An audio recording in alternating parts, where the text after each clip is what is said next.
Welcome to our channel. Today we how to subscribe to Blink Camera Sync module updates, detailed guide step by step clearly. Open the Blink app installed on your device. Log in to your Blink account using your credentials. Once logged in, locate the settings icon in the bottom right corner of the screen. Tap on the settings icon to access the settings menu. Scroll down until you see the option labeled Account Settings.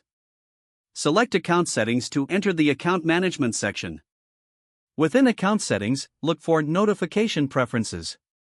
Tap on Notify. Here, you will find an option to manage camera and device notifications. Enable the notifications for the Sync module updates by toggling the switch to the on position. You may also customize the types of updates you wish to receive.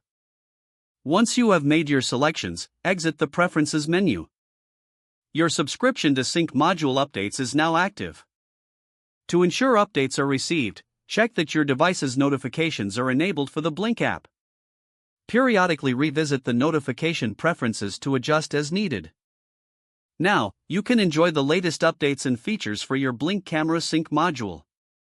If the page does not load, refresh the browser or try again in a private or incognito window. Make sure you are using the correct email address, then retype it carefully to avoid small typos.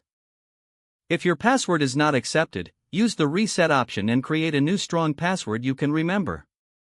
Check your spam folder for verification or security emails, then complete any requested confirmation steps.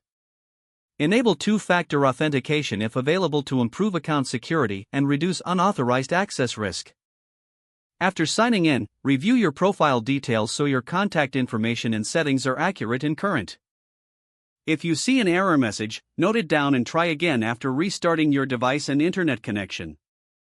Log out when you finish, especially on shared devices, to keep your account and payment information secure. If the page does not load, refresh the browser or try again in a private or incognito window. Make sure you are using the correct email address, then retype it carefully to avoid small typos. If your password is not accepted, use the reset option and create a new strong password you can remember. Check your spam folder for verification or security emails, then complete any requested confirmation steps. Enable two-factor authentication if available to improve account security and reduce unauthorized access risk. After signing in, review your profile details so your contact information and Don't forget to like this video and subscribe to our channel for more step-by-step tech guides.